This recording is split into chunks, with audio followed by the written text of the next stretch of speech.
Mummy जी, आखिर मैं अकेली कब तक जिम्मेदारियां निभाती रहूं?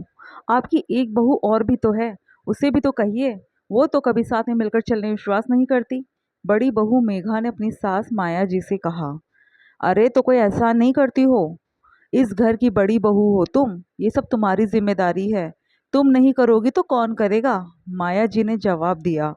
मम्मी जी, मैं अकेली जिम्मेदारी निभाने से मना नहीं करती हूँ, लेकिन अब तो अति हो चुकी है। हमारा भी परिवार है, हमारे भी बच्चे हैं, उन्हें भी तो समय चाहिए। माँ हूँ, थोड़ा वक्त तो उनके साथ बिता नहीं पाती हूँ। आखिर मेरे अकेले के माथे पर ही सारी जिम्मेदारी क्यों है? मेघा ने कहा। रहती भी तो इस घर में तुम ही हो ना।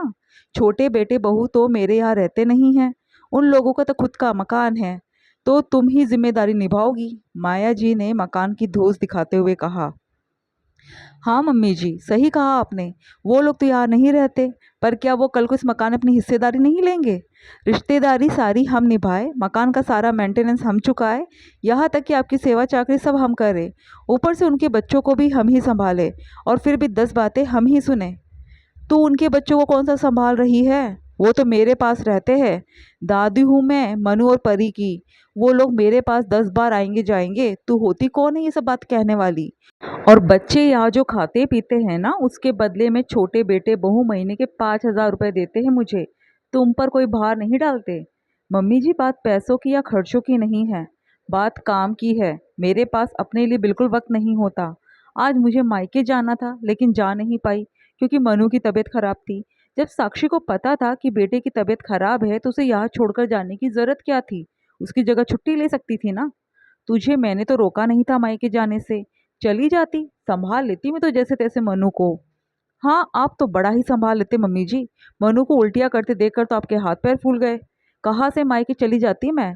उसकी तबीयत देखकर भी साक्षी उसको याद छोड़कर चली गई। हाँ, ज्यादा एहसान जताने की जरूरत नहीं है बड़ी बहू। मैंने तो तुझे रोकने के लिए कहा नहीं था। अब तू खुद यहाँ अपनी मर्जी से रुकी है, तो दो बातें सुनाने की जरूरत नहीं है, कहकर माया जी अंदर कमरे में चली गई। मेघा वापस अपना सिर पकड़कर बैठ गई। पता नहीं माया जी समझने का नाम ही नहीं लेती। आखिर उन्हें समझाए तो समझाए कैसे? देवर देवरानी के दो जुड़वा बच्चे थे, मनु और परी। दोनों भी 5 साल के थे।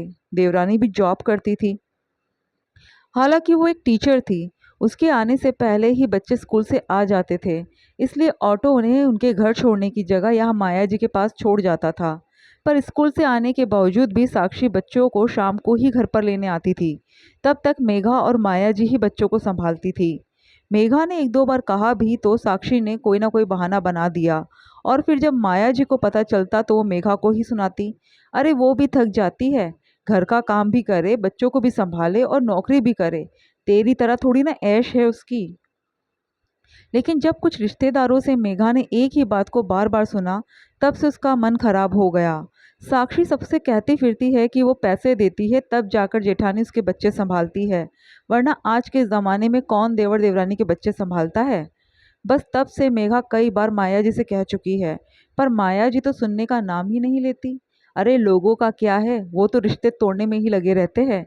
और तुझे कौन सा संभालना है? बच्चे तो मेरे पास रहते हैं।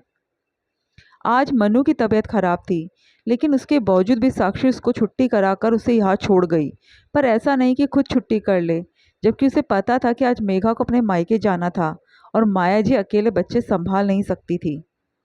जब सुबह मेघा ने इस बारे में कहा तो दबी जबान से साक्षी आखिर कह ही गई। पैसे लेते समय तो ले लेते हो, बच्चे संभालते जोर आता है। कहा तो उसने धीरे से ही था, पर मेघा को सुनाई दे गया।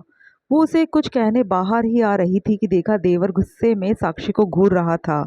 दोनों पति पत्नी सुबह सुबह लड़ ना पड़े, इसलिए वो चुप हो गई।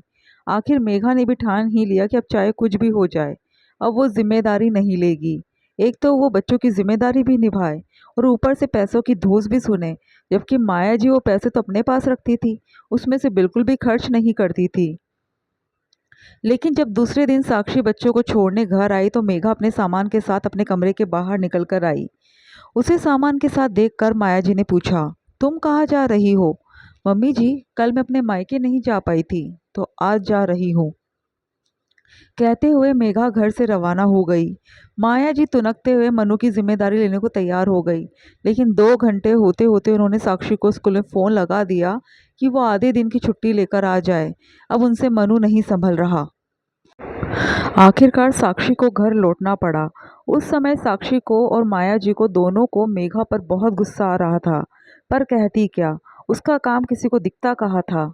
लेकिन अब मेघा ने ये सब 2-3 बार किया तो अपने आप ही साक्षी को भी सब समझ में आ गया कि मेघा अब उनकी जिम्मेदारी नहीं लेगी।